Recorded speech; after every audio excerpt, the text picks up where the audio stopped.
Saudações, duques e duquesas tricolores. Aqui quem fala do que tricolor. Eita, sumiu alguma coisa? Que interessante. Depois ele aparece. Aqui quem fala do que tricolor. Para mais um Polêmicas no Flu, vamos falar sobre o Colo-Colo de novo, né? E também vamos falar sobre uma polêmica que eu quero trazer aqui no meu canal, né? Que é justamente a questão do estádio Maracanã, tá bom? Então sente no sofá, ou na poltrona, deite na cama, relaxe, me escute e entre o meu divã e também YouTube Live todos os dias, exceto sexta-feira, às 6, 7 horas da noite. Então fique atento. Bom, pra quem não sabe, né?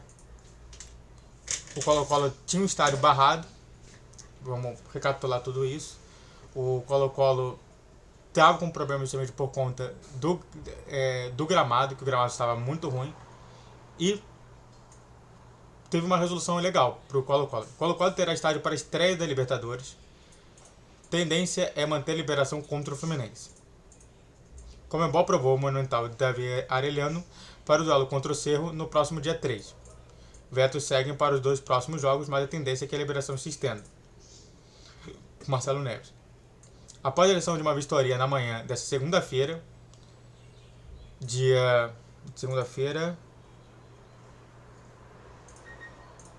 segunda-feira foi dia 25. A Comembol aprovou a utilização do estádio monumental Davi Arellano para a partida entre Colo-Colo e Cerro Porteño no dia 3 de abril, pela primeira rodada da fase de grupos de 2024. Com isso, a tendência é que o duelo contra o Fluminense no dia 9 de maio, pela quarta rodada, também seja no local. Explica-se. O GE apurou que a Comembol já autorizou que o Monumental e Davi Arellano receba Colo-Colo e Cerro Porteño. Porém, os outros dois jogos chilenos com mandante contra o Fluminense e a Aliança Lima ainda seguirão a definir. Porém, dificilmente as partidas não ocorrerão no estádio após a liberação inicial.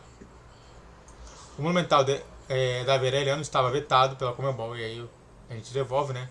Por conta da situação ruim do gramado. Inclusive, esse era o motivo para que o duelo entre o Colo-Colo e o Fluminense e todos do grupo parece ser indefinido na tabela oficial da fase de grupos.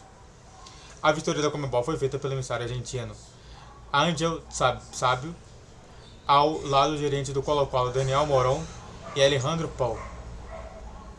Caso não fosse possível, dois estádios largaram na frente para receber a partida, o Nacional e o Santa Laura em Santiago. Antes de vetar o Fluminense, o Colo-Colo ainda tem compromisso com o Cerro Porteño e a Aliança Lima. No seu estádio, né, que ele está falando, especificamente. É interessante, né, como é que tem toda a situação. De fato, a gente até mesmo sofreu punição. Só para vocês terem uma ideia, né, de por que a gente sofreu a punição por conta do estádio, é porque há uma vistoria.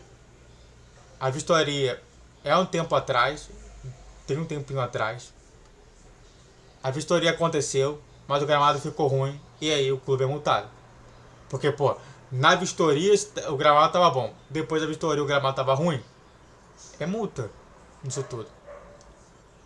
E de fato, né, quantas vezes o Fluminense e o Flamengo foram multados por conta disso?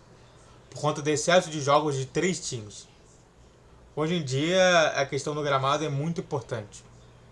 Isso tem tudo a ver justamente com o nosso segundo tema que eu quero trazer. Então, sente no sofá ou na poltrona, deite na cama, relaxe, me escute e entre no meu divã. E bom, quero só lembrar para vocês, né, sobre a questão, né, parece que a questão do Botafogo, mas não vai me importar ler a análise do Botafogo, mas sim justamente aonde que eles jogaram.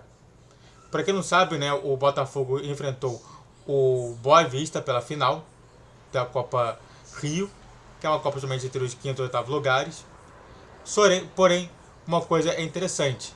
O jogo foi justamente em cima do Boa Vista nessa quinta-feira em Bacaxá. Não foi justamente no estádio Nilson Santos ou até mesmo no Maracanã. A minha polêmica, que eu faço aqui, eu vou até ficar grandão, foi justamente o seguinte. Em diversos momentos, a torcida do Vasco ficou reclamando que o Maracanã era para todos. E de fato, o Maracanã, ainda mais pela resolução atual, ainda é para todos. Mas é claro que você tem que fazer o pedido e os dois times aceitarem. Mas quando não aceitam e demoram, eles entram com o processo e garantem o estádio para eles. O que eu estou falando é o seguinte, que isso tudo está gerando mais e mais problemas para o Fluminense e para o Flamengo. Ao ponto de que daqui a pouco vai se tornar insustentável e até mesmo vai ser destrutivo para o próprio Maracanã.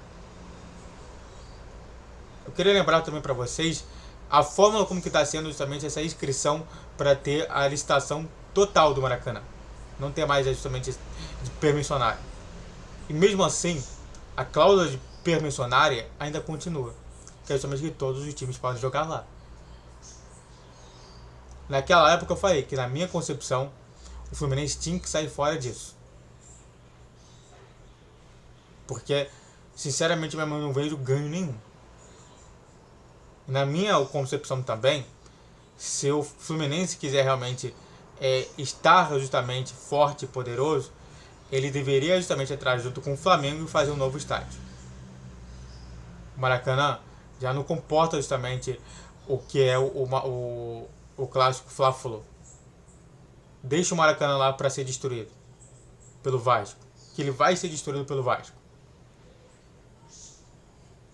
Você vai ver justamente como que um estádio justamente privado de Fla-Flu vai ser cada vez melhor. Colocar pelo menos ali umas 100 mil pessoas ali a cada jogo.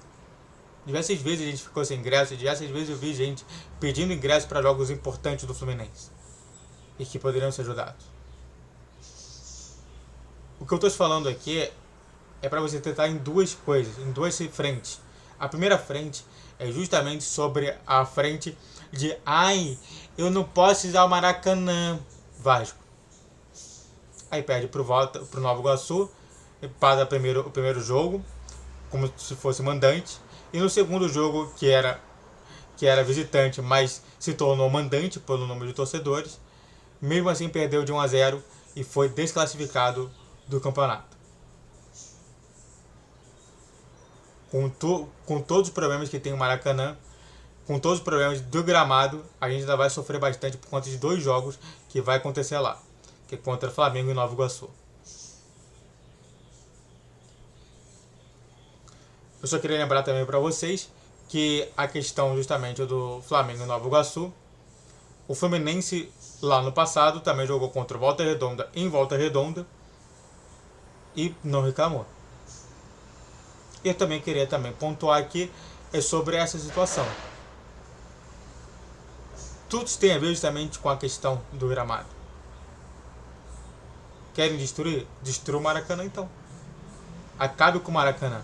E quando acabar com o Maracanã, depois não vem pedir implorando pro Flamengo e pro Fluminense. Na minha concepção, caso eles querem voltar com o Flamengo e o Fluminense da forma melhor possível, não é justamente essas cláusulas errôneas que, de fato, nada tem a ver justamente com um termo definitivo, mas sim um termo permissionário definitivo, ou seja, ainda continua com os problemas de ser permissionário, pra mim não ajuda em nada. Então é isso, né? Espero que mude, espero que melhore, espero que realmente se altere completamente tudo. Muito obrigado a todos que assistiram, eu fico por aqui. Se inscreva no canal, faça o ter pra você que curte, comente e compartilhe. Redes sociais na descrição desse vídeo, 22 dias, 10, 12, 20 horas. Fixe na tela, saudações tricolores e... Não me esqueça de falar, YouTube Live todos os dias, às 6, 7 horas da noite, exceto sexta-feira. Então, fique atento. Saudações tricolores, até a próxima.